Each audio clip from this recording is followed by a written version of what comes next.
I'm Symphony Privet. Thank you for joining us here on Featured. We hope to inspire or simply make you smile with uplifting stories across the country. Let's start off in Texas, where a student athlete is preparing for game time and halftime. Dan Malaya shows us how he is continuing a family legacy of rhythm on the football field.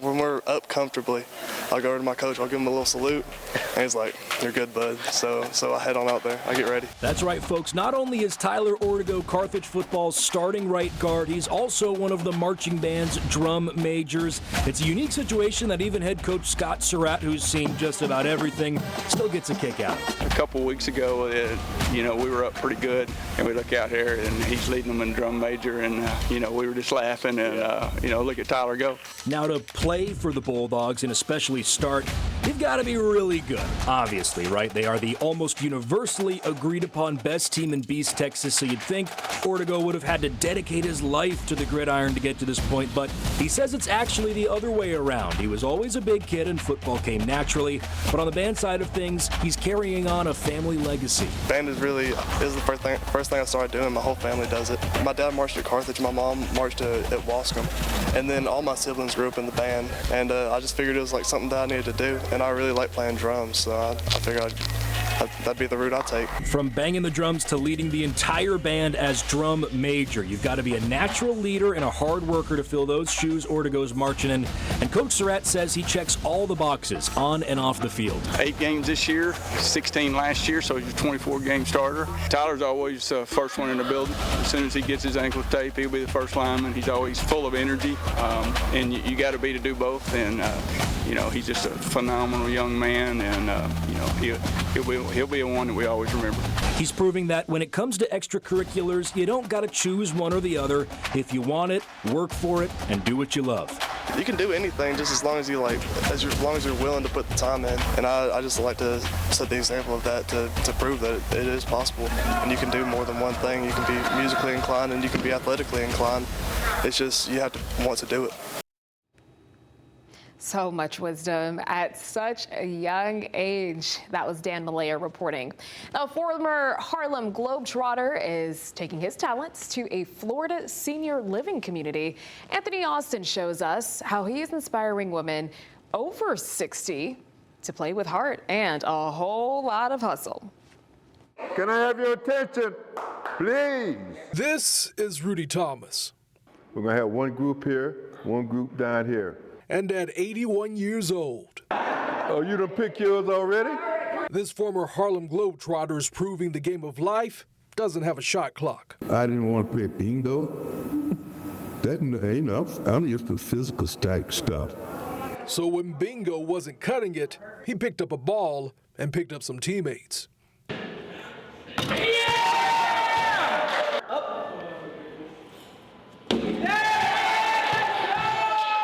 He started a team at the fountains at Mill Cove in Jacksonville, where he lives, and it's made up almost entirely of women. This man has the patience to say, you got 10 women, we all have something to say. Rudy Thomas was a star at Western Washington University, where he helped lead the Vikings to a conference title and a run to the national quarterfinals. That success earned him a spot with the Harlem Globetrotters in 1972, taking his talent to the world stage. And how is Rudy as a coach? Rudy's very technical, so he's making sure that we learn the right way to do things. Now he's coaching a new kind of dream team, proving you're never too old to perfect your free throw. And watching it all unfold is Rudy's special daughter, Lori Tidwell, who says this team did more than give her dad a hobby, it gave him purpose. He's always wanted his own basketball team. Now he's got a team of all these beautiful ladies that just absolutely adore him. For Lori, seeing her dad lead again has been powerful, not because of points scored, but lives lifted. And what have I said to you all always? This place is safe when that's.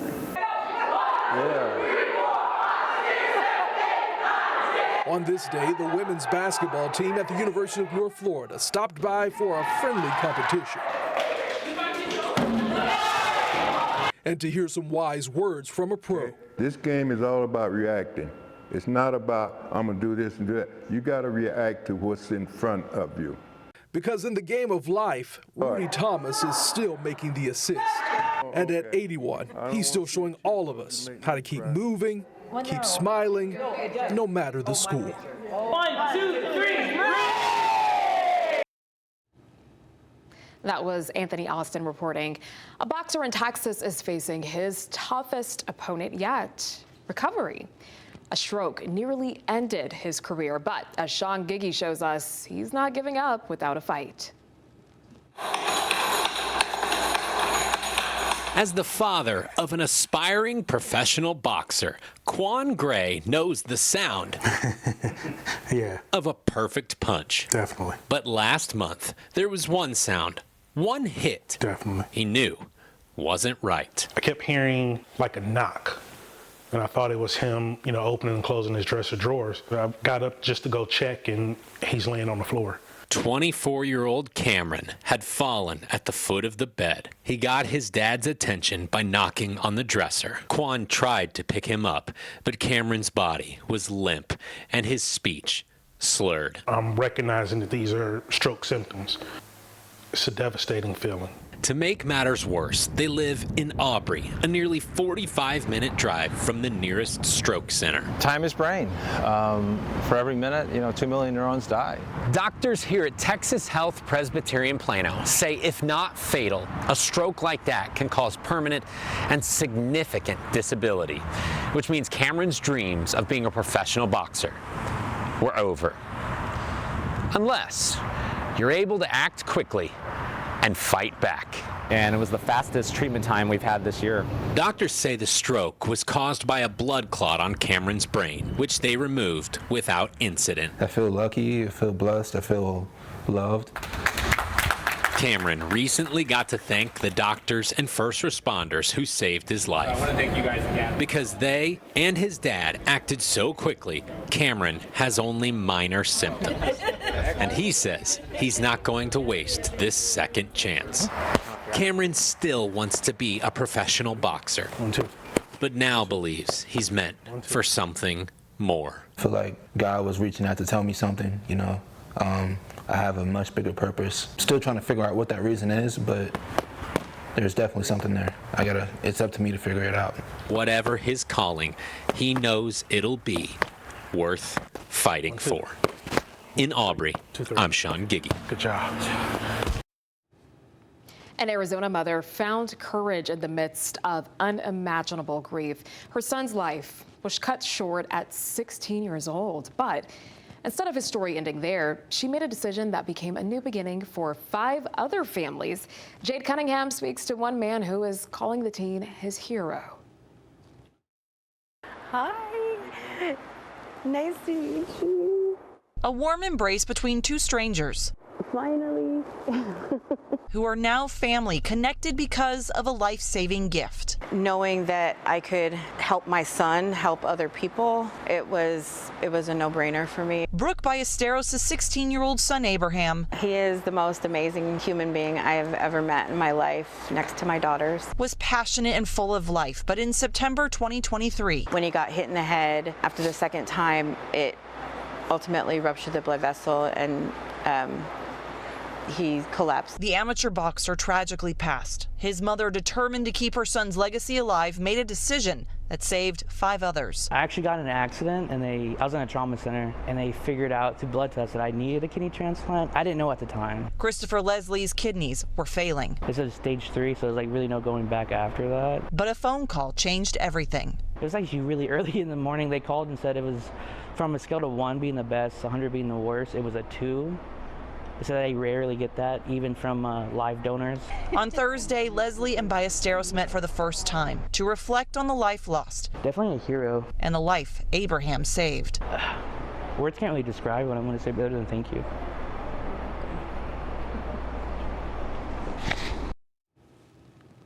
And that was Jade Cunningham reporting. Still to come on Featured, a movie and a daring idea that has women in a retirement home stepping up in front of a camera. We take a look at the photos that might have their adult children blushing. Plus, a tractor trailer nearly crushed him to death, but brave firefighters lifted him to safety. We'll show you how he's returning the favor 4 decades later.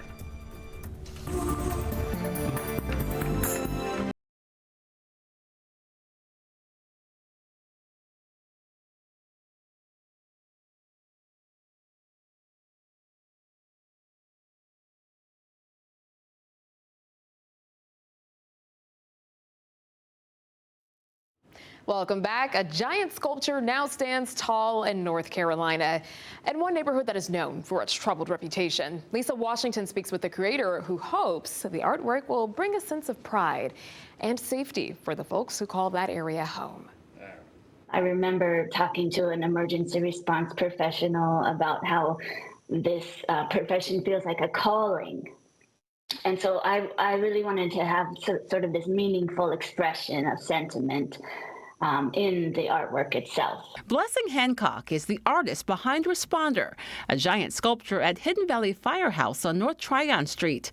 She interviewed fire personnel and worked with the Hidden Valley Community Association to get to know the neighbors who call the area home. She incorporated some of the themes from her conversations by cutting words into the sculpture. And so we talked about, what it's like living in Charlotte, what it's like growing up there, some of their good memories and their safe spaces, right? So the idea for this artwork is to create a safe and welcoming space when you come to the fire department. She also worked with junior graphic designer Unique Patton, who grew up in the Hidden Valley area, to make sure the piece represented the community. Hidden Valley didn't always have the best representation within like the Charlotte area, with it kind of just having negative connotations. But I think when you get to know the actual people who live there and like even work around that area day in and day out, like they have a significant appreciation for where they stay. Hancock says this piece is also dedicated to the compassion and diligence of emergency response crews.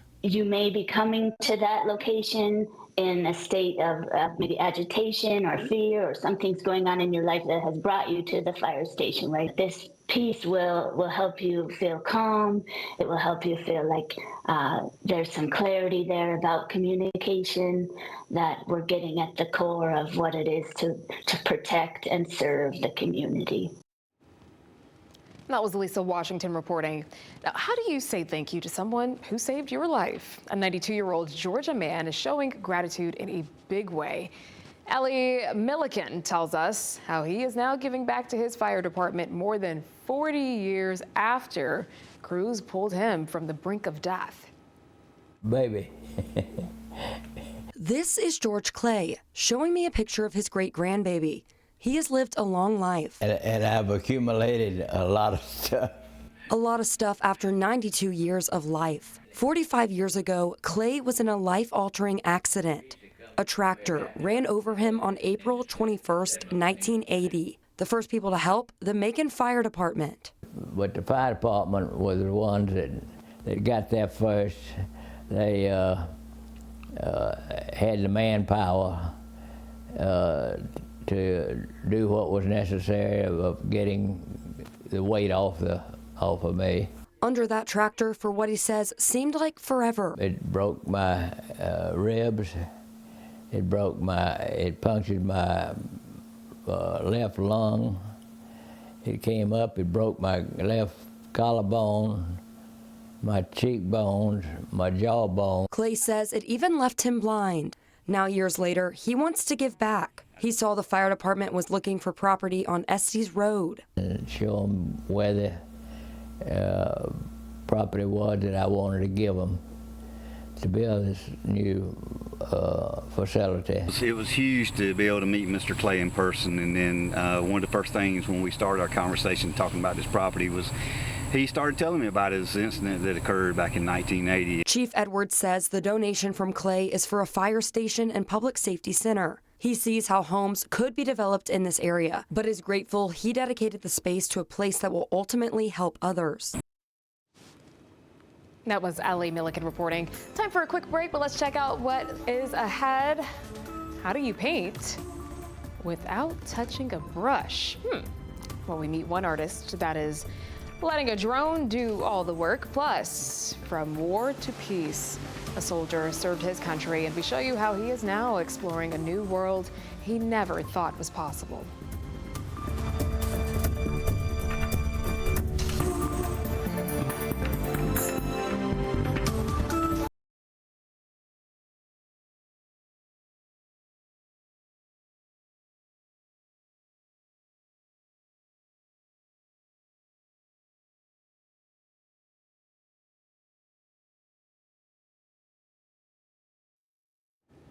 Welcome back. An injured Ukrainian soldier is finding freedom on the water in Connecticut. Jim Altman speaks to the nonprofit that is on a mission to bring healing and adventure to people facing physical challenges. The organization is known as Leaps of Faith. What do? Largely, they get adaptive athletes back in the game, and in this case, from all across the globe. There's a lot to set up in Southbury and along the shores of Lake Zor. The volunteers from Leaps of Faith try to make every meetup memorable. LOF, Leaps of Faith, started actually 1992, Jim. We teach, instruct people with all disabilities for water skiing, wakeboarding, and we also do it in the snow at Mount Southington. Leaps of Faith is a brother and sisterhood built on the strength of skiing. Still, this is an unlikely assembly. Good morning, you got here. I'm Joel. Daniil Dobrov has come from a war-torn battlefield a world away. He's arrived at a place of peace. And now the team is gearing him up. You can hit it when you're ready. And getting him out. Наступив на міну. He stepped on a mine. He was doing his military task. He was taking some packages up to his position, and it just happened that he didn't notice a mine and stopped on it. Just 23 years old, the soldier from Ukraine has already endured a lifetime of anguish. Serving with the Army's 93rd Brigade, he lost his leg a year ago. He came because of prosthetics. The New York-based nonprofit simply known as Kind Deeds brings Ukrainian combat vets like Daniil to the U.S. They get fitted for prosthetics and then undergo rehab. And that's how Daniil got here. Yeah, gotta get the knee in. Hannah is a director from Kind Deeds and serves as his translator. Встать на лыжи, помочь там дойти и так далее. So he is very grateful and thankful for this possibility, and that people are so open to help him, to teach him something new. Here we go. And to support in everything, to rehabilitate, to walk again, and in literally in every step. Today, Daniil is answering to a different captain. Unstoppable at 83 years old, Joel Zeisler founded Leaps of Faith more than 3 decades ago. And over the past 2 years, they've brought 10 Ukrainian soldiers to Southbury. This is a sense of freedom for our skiers, our adaptive skiers with disabilities. Be back. I mean, that's what I hear when our skiers get back. I felt alive, I felt like myself again, and that's so important. A shift, a swerve. It didn't take long. A Russian mine temporarily slowed him. But Daniil is up to speed again. Only one word in his mind, euphoria. This is what he felt. Euphoria. Euphoria, yeah. It's absolutely incredible to take a soldier from Ukraine to get on the water the first day and actually get up. Yeah. It does something to your spirit. And in the wake of crisis, in the wake of his courageous fight, in this moment, there is just the wake. I can't imagine he felt on that, where he was in Ukraine and fighting and dealing with all of that danger, and then to come and just be alive. There's something magical about that. That was Jim Altman reporting. Straight ahead, what started as a cat adoption turned into something magical. The 3 surprising signs that made the connection impossible for a widow to ignore. Plus, words may slip away, but melodies linger. We listen to a choir that brings memories back through music.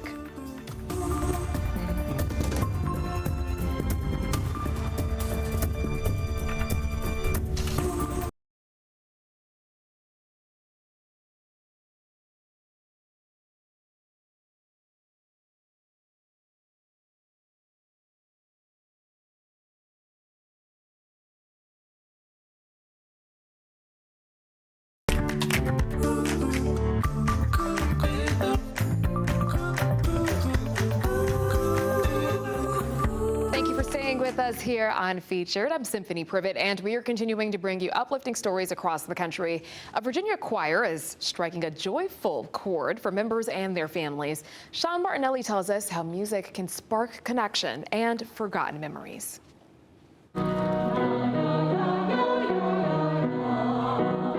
Most choirs aim for perfect pitch. 3 more, you got it. But in this group, it's okay if you can't carry a tune. Army. Director Susan Domer says those here already carry enough.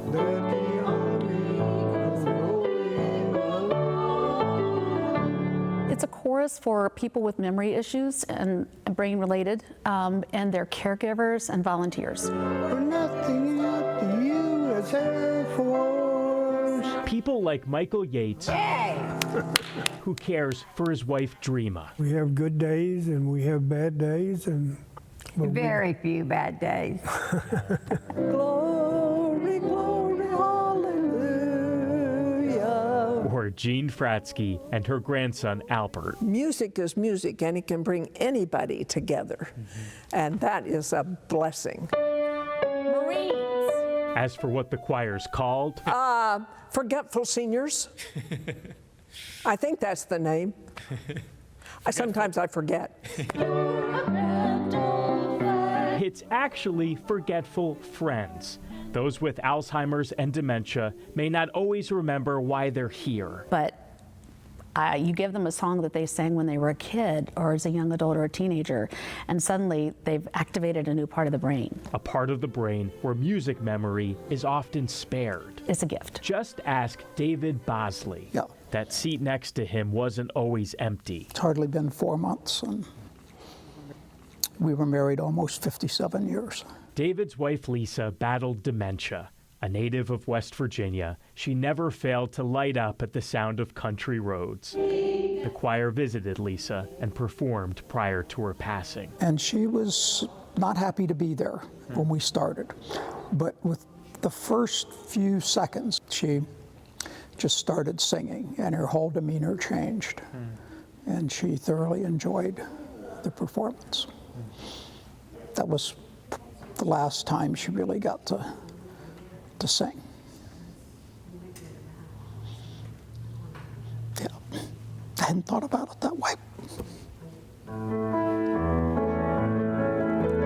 After Lisa's passing, David kept coming. Heaven, West Virginia.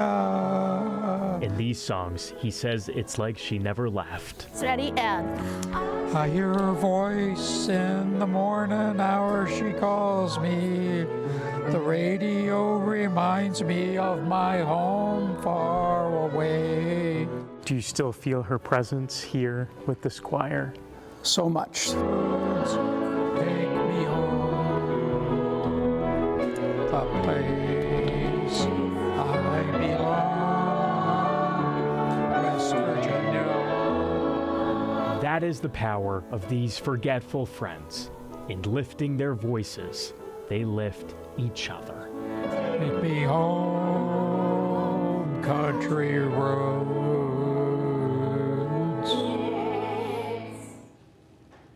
That was Sean Martinelli reporting. A Connecticut man has received the gift of sound. Joe Monti tells us how a state-of-the-art device is letting him be a part of the conversation once again. Your wish being granted today is for your specialty hearing aids. William went to the Hear Again Center expecting to get new hearing aids. He didn't expect to be getting the best of the best. Definitely a Cadillac of hearing aids. Joanne Angel is William's wife of 51 years. Lately, she's also been his ears. I can see that familiar nod of, acting like he heard, and I'll say to whomever, he didn't hear you, you need to say that again. William says after years of poor hearing, all that matters to him now is that he can hear his wife's voice like he used to. We met on a blind date, and we've been married just shy of 51 years. The biggest challenge I had is hearing my wife, the constant frustration that I could see in her eyes because of the fact of having to repeat everything. Joanne says she saw an ad for the Twilight Wish Foundation on TV and thought it was worth submitting an application and making a wish for better hearing aids. A short time later, the foundation reached out to the couple and said it wanted to help. Fast forward to Tuesday, the Angels were met with a certificate in balloons by Andrea Heusel, the director of the Twilight Wish Connecticut chapter. The organization grants wishes from people 65 and older regardless of health status. We're granting a wish for a hearing aid, and so this is for a hearing aid that's at the higher end for someone who has a substantial hearing loss. William met with doctors for nearly 2 hours. They inspected his ears and removed deep wax. Then they set him up with his new hearing aids, which worked 140% better than his previous pair. Joanne can't wait for life like it once was, when her husband could hear her. Just being able to sit there at the table and talk normally and not have to worry about, am I talking loud enough or do I have to repeat? You know, it'll be wonderful. William didn't want to miss out on talking with family and friends or conversations with his wife like they used to have. He credits his wife with getting him new ears. She's been a tremendous help, and I really feel that if it wasn't for her doing the legwork, this wouldn't have happened. That was Joe Monty reporting. Now, what some may call a coincidence, one Michigan widow is calling fate. Riley Mack introduces us to a cat that she believes is a sign of love from above. Empty sounds different when you're alone. Cheryl Schellenberg heard it every day. It's the hardest at night. Too quiet. Until the universe started talking back through him. This is where the cat comes in. You'll learn all about the tabby cat this home just added. But this story starts with a loss. He was my heart for 45 years. My husband was in hospice for the last 5 months of his life. He had passed away during the night here at home. After 45 years, it was hard. You're busy during the day, but at night, when you see that empty chair and you're watching TV by yourself, it was hard. I always told my husband, I said, honey, something happens to you, that is when I will get a cat. 3 months after losing her husband, Cheryl walked into Animal Shelter Crash's Landing and kept her word. Ivan was the first cat that we saw when we went in there. We were playing with the other cats, and every now and then I looked down and there'd be Ivan sitting on the floor looking up at me like, take me home. She chose Ivan the Terrific. I got the most perfect cat that you could ask for. Terrific by name. And, as Cheryl would soon discover, terrific by fate. When I was writing a check for the adoption fee, my check number was 1929. I said, oh my goodness, is this a sign or what? Because it was the year my husband was born. Once is happenstance. Then I picked him up 2 days later on October 3rd, which was my husband's birthday. Twice is coincidence. When I went on the app to look up his birth date was July 22nd, and my husband passed away this past July 22nd. 3 times is a message. I don't know, my heart was just full. Those 3 things are like a sign from God and from my husband that I've made the right choice. Ivan was the right choice for me. If your husband could see you and Ivan now, what do you think he would say? Oh, he'd be smiling on us, definitely. This house is still missing someone. I know my husband up in heaven would be happy with the choice that I made. But it's no longer empty. Yeah, you're talking to Mama, aren't you? Thanks to the stroke of luck. I'm such a handsome boy. That brought him here. I think maybe Ivan chose me too, so. That was Riley Mack reporting. After years in uniform, one Arizona Army veteran picked up the paintbrush. It's a move that was inspired by the calm voice and gentle strokes of an iconic painter on TV. William Pitts shows us how he is now turning canvases into tributes of service. Put in a little more shadow that'll pop it out. Grass and bushes and everything, just bringing the colors out. Palmer Miller is a virtuoso with the paintbrush. A little bit darker. The Army veteran also dabbles in the patriotic arts. A lot of my paintings have been inspired by people. Listen out. Miller learned he had a gift for art at a young age, but he put the paintbrush down when he served in the Army, following in the footsteps of his father and grandfather. He was trained as a military police officer, and then 8 months later, I was called up one day and said, hey, come pick up your orders, you're going to go to investigation school. He was eventually stationed in Germany investigating general crimes, drug enforcement. This was the early 80s when the Cold War was still in effect, so they had to investigate international activity as well.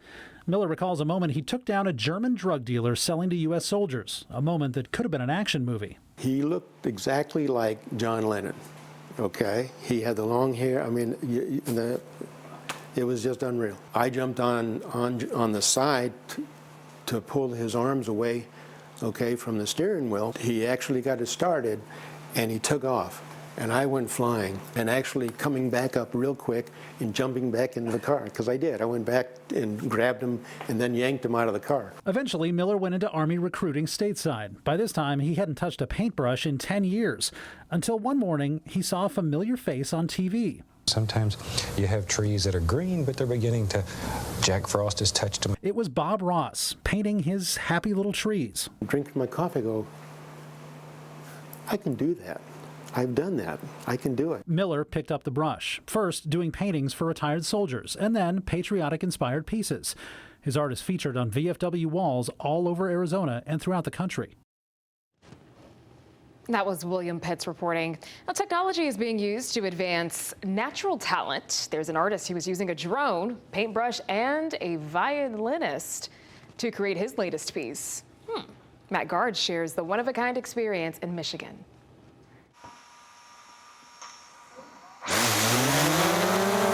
My name is Jung Seok, a drone artist. I attach a brush to a drone and paint directly on canvas using only my hands and body movement. Jung Seok says painting with a drone is just as hard as it looks. A drone is affected by wind and vibration, so controlling the brush is very hard. But the difficulty makes the process more meaningful. Seeing him paint is just one part of the experience. Violinist Nori Han accompanies Jung Seok as he paints. His art is so unique and inspiring. I wanted to add music to make the experience richer. Music brings emotion and rhythm. It makes the painting performance more immersive and memorable. The finished product for this performance is the likeness of one of our state's favorite sons. Stevie Wonder is from Michigan and loved across generations.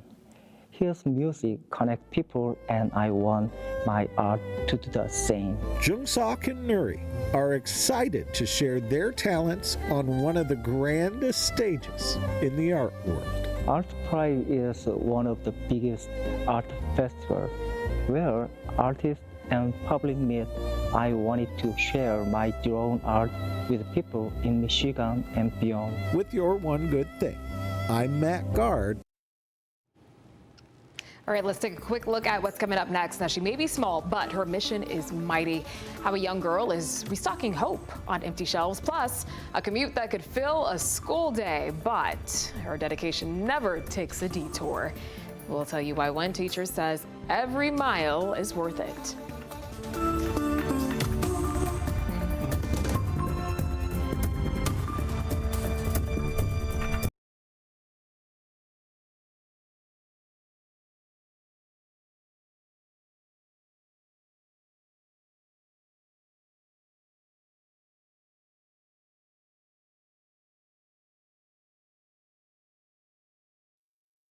Welcome back. Hunger is a problem that touches every corner of our country, but one girl in Georgia is waiting for someone else to fix it. Naomi Washington shows us how she is helping fight food insecurity in her community.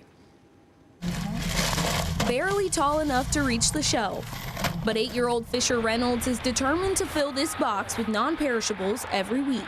It makes me feel so happy because for those who are in need that may not have the food that they need, they can always come to the Free Little Market and get whatever they want. She keeps an assortment in the box for people to choose from. Chef Boyardee's ravioli, some macaroni, some beans, black-eyed peas, and some rice. After each restock, Reynolds says people took the food. The free little market has been in Jones County for years, but Fisher and her mom noticed it wasn't being used. Last month, they brought it back to life. I started by giving food to it, and then later it was starting to fall apart. Bugs and rain ruined the old box, sparking a task on top of the food shopping. The Reynolds family rebuilt the free little market box from scratch. If we had left it there for another day before we redesigned it, the door would have fallen off.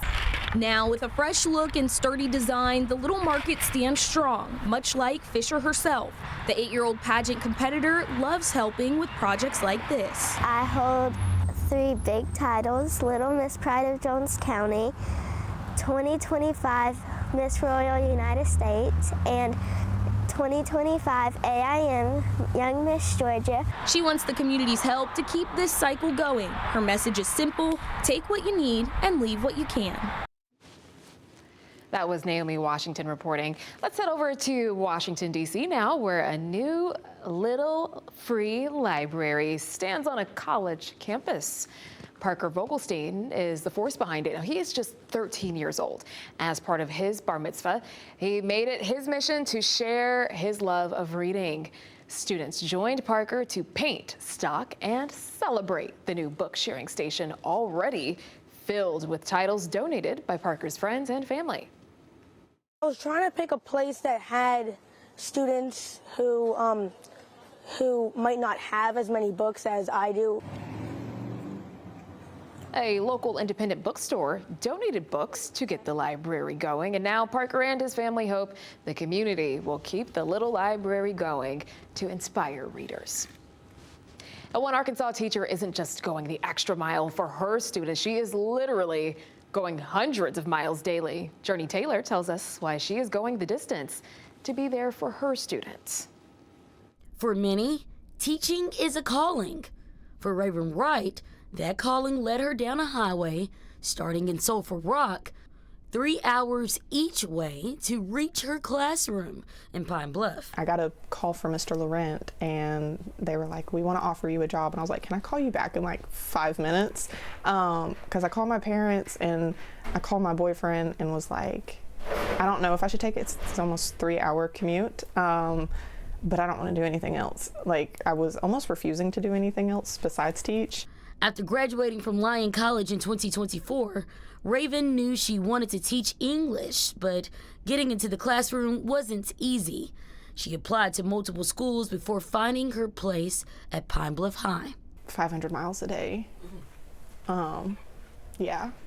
So it was a struggle. Raven started under an emergency certification and later joined the Arkansas Teacher Corps, a program designed to address educator shortages in communities just like Pine Bluff. Superintendent Barberie actually pretty much told me it was insane what I was driving. And so once I had gotten into Arkansas Teacher Corps and knew that that was a 3-year commitment, they had some hesitancy. That commitment soon turned into something permanent. Through Home Again Pine Bluff, Raven was able to purchase her own home in the community she now calls home. I bought the house. I got a grant for being a teacher in the district, and that paid my down payment. And I think the first year of insurance on the house. Now her commute is only 8 minutes, and that's given her something she never had before. Time to be fully present. I go to more functions for my kids. I've been at every football game minus the 2 that were out of state. For Raven, teaching in Pine Bluff has become much more than a job. It's a connection to her students and to the community, a testament to commitment and the drive to make a difference 1 mile and 1 student at a time. I love my kids, and I think that's why I come to work, because any of the day-to-day, I guess, adulting aspects of teaching would drive anyone crazy. Just having a kid who may not be as motivated in a class just come in one day and decide to do everything and go above and beyond, like, that's what keeps me in this profession. Wow. All right. That was Journey Taylor reporting. Don't go too far. We've got much more for you coming up on Featured. Now, what started out as a joke turned into a full calendar of courage, we'll say, for some timeless beauties. They share a powerful message about aging boldly.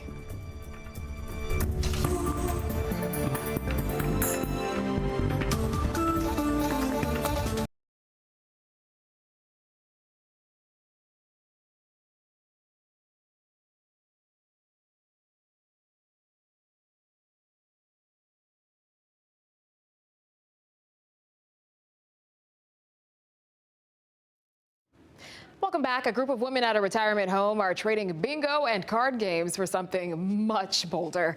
Kevin Reese takes us to a special photo shoot that is turning heads in Texas. What we could do is just say, everybody find a seat. It's not every day you visit a retirement home. Everybody find a seat. Find 26 ladies of a certain age popping champagne, seated at one very long table, and each wearing a bright red sash. That's for the first. Hello. But 6 of them. Boy, is that light? Right. Do we need to be powdered? With Prosecco as liquid courage. Oh my, this is my third. Agreed to explain why. Whose fault is this? Mine. Susan. Retirement home resident Susan Delarios got the idea in the quiet English town of Naples. When on a movie night at Presbyterian Village North, the ladies watched that Calendar Girls movie. The flowers of Yorkshire are like the women of Yorkshire. The one where other ladies of a certain age decided the best way to raise money for charity was to pose for a semi-nude calendar. February. March. April. I did talk to the executive director and almost caused a heart attack. And then I thought later, well, why not? Why not? Well, let's do it. So, over the course of a year, Susan recruited 26 retirement home residents. 82-year-old Carol Kress said no twice. Now, it only took her 3 times to get me. Celine Hubler agreed just to help with paperwork. So long as I was behind the scenes, I didn't care. And yet she's in a picture. And yet I'm in there. Prosecco helps. And sometimes with that liquid courage in hand, photo shoots popped up all over the Presbyterian Village North campus. And why I persisted? Sure. There were times I wanted to go, I can't do this. But they did. And the result? Timeless beauties, barely seasoned and fabulous. A skinny dip in the fitness center swimming pool, a little naked mahjong in the game room, a lightly clothed happy hour, the outdoor pond, a day with a few friends at the dog park, the pickleball court, and a good semi-nude read in the library. Are you celebrities now? No, we hope to be. Celebrities raising money for a charity of their own, the T. Boone Pickens Hospice Program at Forefront Living, while also sending a thinly disguised message. That we have fun.